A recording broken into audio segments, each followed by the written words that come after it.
this place, Baby Top and our son Samido. I believe that tonight is gonna be a good night, and because we don't want to take very long, he has already spoken, and our sister is about to speak for the purposes of saving time. I just want to greet my boys who are here as mama boys. How are you? Are these women treating you right? No. If they are,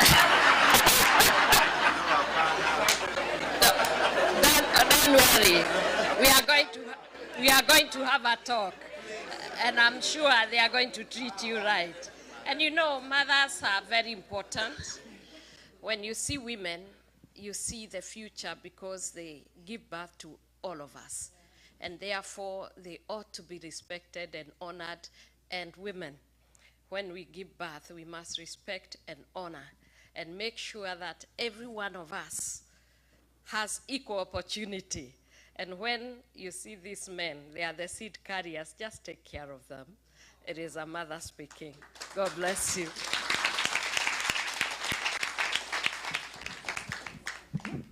Muko tayari tumkaribishe kiongozi wetu? Yes. Mnajua ngemi? Yes. Ni ngapi ya ngapi? Aya, mutikero game. Roa bere. 2 3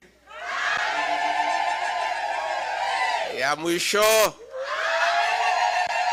Please give a heavy hand the Honorable Mama Wangari Karoa.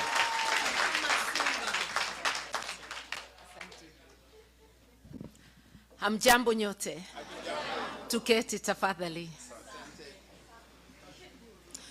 Ndugu yangu, the second Deputy President of the Republic of Kenya, His Excellency Rigathi Gachagua, Pastor Dorcas, and all protocols that have been established before I came to the podium.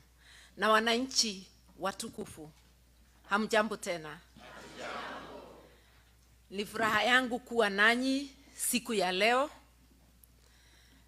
na nimekaribishwa vizuri kama vile mlikaribisha ndugu yangu. It's a rare opportunity that the two of us are here sharing a podium. We want to thank you very much, the organizers, for inviting us to this occasion and for enabling us to engage with you. Na nitaanza na kastori kidogo. I was called to politics by times like this. During the Moi era, I had just ended my contract, my second contract as a magistrate, and I decided to go to private practice in '87. And the KANU regime was trying to encroach on the law society. As a young lawyer, together with other young lawyers, we started a movement of resisting being taken over by KANU. Ilikuwa imemeza maendeleo ya wanawake. The name had changed to KANU, maendeleo ya wanawake. Kotu had been swallowed, and Mutukufu expressed publicly that the next institution you'll be taking is the Law Society, because it was vocal. So as young lawyers, when our chairman of the day agreed to a government appointment, we felt that he was now leaning too close to the regime. I became active, organizing and leading to push back.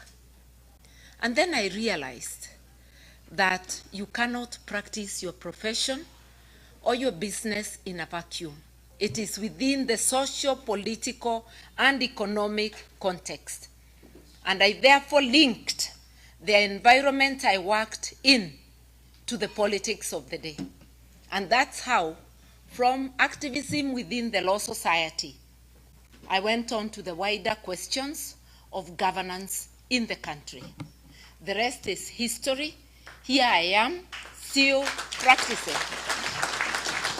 I'm still practicing the two professions, politics and law. And they intersect very well. Because as a lawyer, you are taught to represent.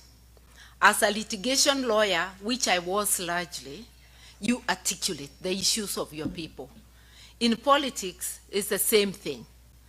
So, I don't know, it's not 30 years, it's almost 40 years. Here I am, still at it. And instead of the more dark days, we've now gone 360 degrees back to where we came from. And this is not dark days. This is total eclipse. Total eclipse. I don't remember anywhere during the Moi era other than the Wagala massacre, which was over a period of time, not a single day, where 60 or more people are killed in a single day, and it goes on and it's countrywide. I've said other than the Wagala massacre, even when there was Sabasaba and such things, we never had large mass deaths that are repeated, a system that is unrepentant, almost rejoicing, and adding insult to injury. Shoot to kill. And the Mtukufu of the day echoes the words. Then when he finds the UN is complaining, is asking for accountability, he says shoot in the leg, as though you don't die when you're shot in the leg. Rex Masai was shot in the leg, and he died. So many have died. A gunshot on any part of the body can actually finish you, depending on where. So asking that people be shot, unarmed people, it's a criminal offense. And this is a guy whose case at The Hague never finished because the witnesses walimalizwa. Moja kwa moja, compromised, finished, all disappeared. And some were compromised and went away. So we are saying we are living in very bad times. Moi era, we didn't have the 2010 constitution. Now we have a constitution which is so explicit and which has all but been suspended. I am happy to be talking to you because in diaspora, you actually think about Kenya. Sometimes I think that you worry more than some of the people living in the country. The questions you ask, the support you send, and like my brother has said, you are the ones subsidizing the effects of bad governance. When there was NHIF, you sent less money for treatment. With the Shah-Chief mischief, you are now the ones shouldering the burden of health. With the defunding of education, you are the ones shouldering the burden. With the irregular remittances of support money for the aged over 70, and with those who have not yet to be registered and are not being registered, you're the ones supporting your families. So you're doing a lot, and you still worry about governance. All those telephone calls, what's going on, what's happening in this and that place. So I'm talking to people who worry about Kenya, and we are asking you, word of mouth. You have more votes than in your pocket. A few of you are registered to vote. Others have not been registered because those who register are not bringing it to where you are. Sometimes you have to travel long distances. We have not, as a country, fulfilled our promise to the diaspora, a promise that is in the Constitution of Kenya. Because we ought by now to have progressively made it possible for everybody in diaspora to register at a point near them. Even if not in every state, there should be a point in every cluster where you people can register, and it is possible for the officers doing the registration to move around to those places. It is possible to appoint returning officers on the election day, credible returning officers to man the various stations. I don't see that being fulfilled now, but it's a promise we make that we will fulfill. So what's wrong with Kenya? We have a constitution, hardworking people. Kenya doesn't have a problem of revenue. It's a problem of misapplication of that revenue, an expenditure problem, fiscal indiscipline, going to pamper a small ruling elite when essential services are not being attended to. We have never failed to renew motor vehicles and get the latest guzzlers for the ruling elite. We are renovating State House with more money than a brand new better State House can be built on. We are renovating the DP's office. We are doing things that are crazy.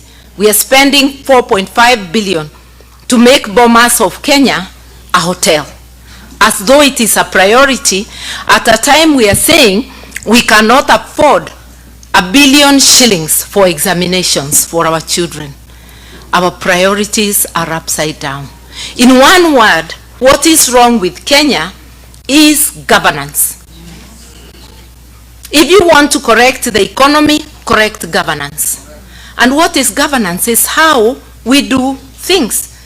It's about a foundation of the rule of law, following the rules that we make. Even here we have unspoken rules. Only one person can speak at a time. If we are all speaking, we can't hear one another. So for a club called Kenya,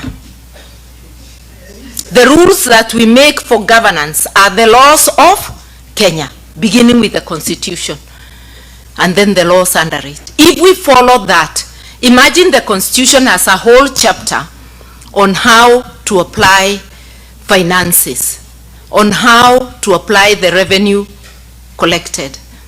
It has a whole chapter on the leadership that is fit to steer the country's affairs. It has Article 10 that gives us the principles, the values and principles of governance: inclusivity, respect for human rights, transparency, accountability. I do not have to say all of them.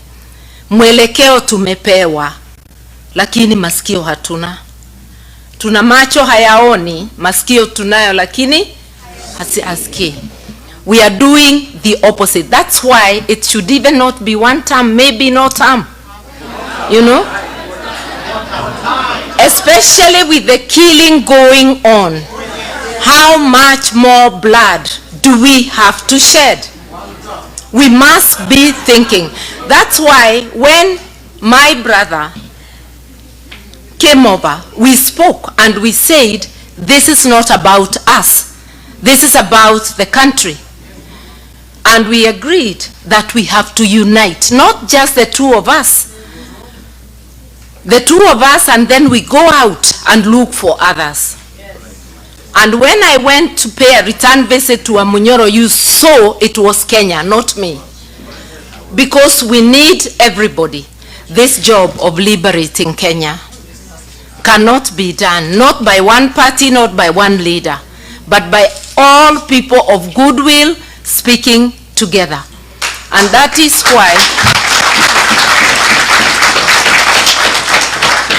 why in the People's Liberation Party, the clarion call is unite, liberate. Without unity of purpose, you cannot liberate. We have unity of purpose. And that unity of purpose has given Kenyans hope. Ile shimo tuko, people are beginning to lose hope. But the moment they have seen a coming together, na hatujajaza, the doors are open for more to come in. People have seen hope. That hope is represented in the manner they are coming out, where the united opposition goes. It tells you people are eager. They keep telling us, you got to stick together, because that's where the hope lies. With a thieving person in charge, with the person who does not care about rules,